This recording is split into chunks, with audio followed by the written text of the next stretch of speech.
सूरत अर्रहमान।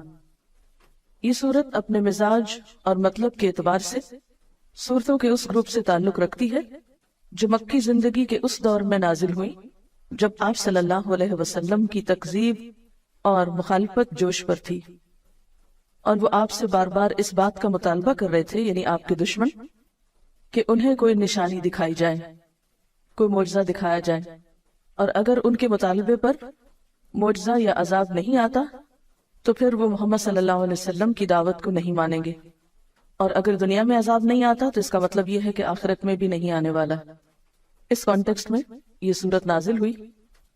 इस सूरत में एक आयत फबिअय्यि आलाइ रब्बिकुमा तुकज़्ज़िबान की बार बार तकरार हुई, तो यूं लगता है कि जैसे मुखालिफीन अपनी जिद में मुब्तला थे, तो अल्लाह सुब्हानहू तआला की तरफ से भी जो कलाम आया उसमें उनके जवाब में मुख्तलिफ आयात को बार बार दोहराकर उनकी जिद को खत्म किया गया। किसी भी बात को बार बार करने का मतलब क्या है कि मुखातिब को वो हकीकत अच्छी तरह समझा दी जाए, उस चीज की तरफ तवज्जो दिलाई जाए जिसकी तरफ वो तवज्जो न देना चाहता हो। कुरान पाक का यही अंदाज दरअसल एक मौसर अंदाज है कि वो मुखातिब के मिजाज को सामने रख कर बात करता है। मुखातिब अगर जिद में मुब्तला है तो उसकी सोच की इस्लाह के लिए ऐसा अंदाज और उसलूब इख्तियार किया गया है कि वो सोचने पर मजबूर हो जाए। पिछली सूरत में बार बार वलक़द यस्सरनल क़ुरआन लिज़्ज़िक्र की बात हुई, और यहाँ कलाम के आगाज में ही फरमाया बिस्मिल्लाहिर्रहमानिर्रहीम अर्रहमान अल्लमल क़ुरआन। रहमान, उसने कुरान की तालीम दी। इस सूरत में अल्लाह सुब्हानहू तआला की बहुत सी नेमतों का जिक्र किया गया है, और फिर उन नेमतों का एहसास भी दिलाया गया सवालिया अंदाज में फबिअय्यि आलाइ रब्बिकुमा तुकज़्ज़िबान कहकर कि तुम अपने रब की किन किन नेमतों को झुटलाओगे। हकीकत यह है कि इंसान को जितनी भी नेमतें मिली हैं उन सब में बेहतरीन नेमत, आला तरीन नेमत, और वो नेमत जिसका सबसे पहले जिक्र किया गया वो है कुरान की नेमत। सारी दुनिया की नेमतें एक तरफ और कुरान की नेमत एक तरफ। हुवा खैरुम मिम्मा यजमाऊन, वो बेहतर है हर उस चीज से जिसे लोग जमा कर रहे हैं।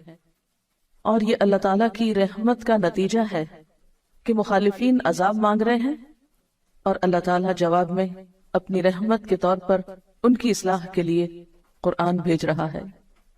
अर्रहमान, बेहद मेहरबान, बहुत मेहरबान, अल्लमल कुरान, उसने तालीम दी है कुरान की, उसने सिखाया है कुरान। अहले मक्का कहते थे कि ये कुरान किसी इंसान ने या किसी जिन ने आपको इल्का किया है, या आपने खुद लिख लिया है, या कोई अजमी गुलाम आपको इसकी तालीम देता है, या कुछ और लोगों का ख्याल है कि अहले किताब के उलमा से आपने शायद कुछ सीख लिया। फरमाया नहीं, किसी से भी कुछ नहीं सीखा। अल्लमल कुरान, ये कुरान रहमान की तालीम है, रहमान ने सिखाया है। अल्लाह ताला ने इसे नबी सल्लल्लाहु अलैहि वसल्लम को सिखाया और बजरिया जिब्रील अमीन सिखाया, जिसका जिक्र पीछे सूरत अन-नज्म में गुजरा, अल्लमहु शदीदुल क़ुवा।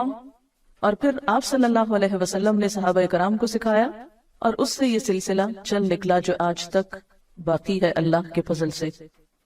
तो कुरान की तालीम देना एक बहुत आला दर्जे का काम है जिसे रहमान ने अपनी तरफ मंसूब किया। अर्रहमान अल्लमल कुरान, अल्लाह ताला की सिफात में से बेहतरीन सिफत उसकी सिफत रहमत है, और उसमें भी मुबालगे का सीगा रहमान है, तो ये उसकी रहमत है कि उसने इसकी तालीम दी। इसीलिए बंदों में से भी बेहतरीन उनको करार दिया गया जो कुरान सीखें या सिखाएं। गोया जो शख्स ये चाहता हो कि उस पर अल्लाह की रहमत निछावर की जाए, अल्लाह ताला की रहमतों को पाए, उसके लिए फिर इसके सिवा कोई रास्ता नहीं कि इस कुरान को सीखे और सिखाए या इसको लोगों तक पहुंचाने के लिए कोशिश करे। और ये हकीकत है कि जो शख्स भी अपनी जिंदगी, अपने वक्त, अपने माल, अपनी सलाहियतों का कुछ हिस्सा भी इसकी तालीम को आम करने में इस्तेमाल करेगा, अल्लाह ताला उसकी इन तमाम चीजों में बरकत पैदा फरमाएगा और अपनी खास रहमत से नवाजेगा। और अल्लामा का लफ्ज़ बाब तफील से है, जिसके माने में आहिस्ता आहिस्ता बतदरीज एक चीज देना होता है। यानी कुरान पाक यकबारगी नहीं उतार दिया गया, बल्कि थोड़ा थोड़ा करके उतारा गया। اور ویسے بھی قاعدے کے مطابق باب تفعیل جو ہے یہ متعدی ہوتا ہے، جس کا معنی یہ ہے کہ اس کے پھر دو مفعول ہوں گے.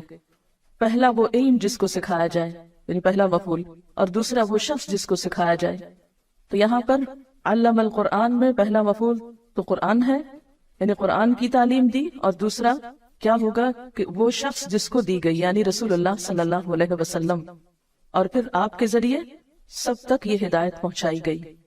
تو الرحمن علم القرآن، رحمان نے تو ایک خاص طریقے پر قرآن کی تعلیم دی، آہستہ آہستہ سکھایا. لیکن ہم کیا چاہتے ہیں کہ ایک دم بس پورا کر دیا جائے، چاہے سمجھ میں آئے یا نہ آئے، دل میں اترے یا نہ اترے، عمل کا حصہ بنے یا نہ بنے. خلق الانسان، اس نے پیدا کیا انسان کو، اس نے انسان کی تخلیق کی، یعنی انسان بندر وغیرہ سے ترقی کر کے یعنی جانور سے ترقی یا ارتقاء کر کے انسان نہیں بنا، بلکہ انسان جانوروں سے بالکل ایک الگ مخلوق ہے، مستقل مخلوق ہے. خلق الانسان، اس نے انسان کی تخلیق کی، یعنی انسان بطور انسان ہی پیدا کیا گیا، پہلے وہ جانور کے طور پہ نہیں پیدا کیا گیا. اور یہاں انسان کا لفظ بطور جنس استعمال ہوا ہے، یعنی سب انسان مراد ہے. یہاں پر اللہ تعالیٰ کی تخلیق کی صفت کا ذکر کیوں کیا جا رہا ہے؟ اس لیے کہ اللہ تعالیٰ نے جو تعلیم دی ہے قرآن کی، یہ اس وجہ سے دی ہے کہ اس نے انسان کو بنایا، وہ انسان کی حقیقت کو پہچانتا تھا، اس کی ضرورت ہدایت کو بخوبی جانتا تھا، اور اس ضرورت کو پورا کرنے کے لیے اس نے قرآن کی تعلیم دی ہے. اور آپ دیکھیے کہ جو خالق ہوتا ہے وہ مالک بھی ہوتا ہے. تو جو مالک ہوتا ہے اس کے ذمہ ہوتا ہے کہ مملوک کو کام بتائے کہ اسے کیوں بلایا گیا، کس کام کے لیے بنایا گیا. یہ بالکل ایسے ہی ہے جیسے آپ کسی فیکٹری میں ملازمت کریں تو فیکٹری کے مالک کا ذمہ ہے کہ آپ کو آپ کے کام کی نوعیت بتائے. جب بھی کسی کو کسی محکمے میں یا کسی ادارے میں یا کسی دکان پر یا کسی فیکٹری میں مملوک کے طور پر یا کام کے لیے بلایا جاتا ہے ایک امپلائی کے طور پر، تو جو مالک ہوتا ہے اس فیکٹری کا یا بزنس کا، اس کی ذمہ داری صرف یہ نہیں ہوتی کہ لوگوں کو بھرتی کر لے، بلکہ اس کی ذمہ داریوں میں یہ ذمہ داری نہایت اہم ہوتی ہے کہ وہ آنے والوں کو ان کا کام بتائے. تو اللہ تعالیٰ نے انسان کو پیدا کیا، وہ انسان کا مالک ہے، انسان اس کے آگے مملوک ہے، لہٰذا یہ اس کی ذمہ داری تھی کہ وہ انسان جیسی مخلوق کو پیدا کر کے عقل دے کر اسے یہ بتائے کہ اسے کس لیے بنا.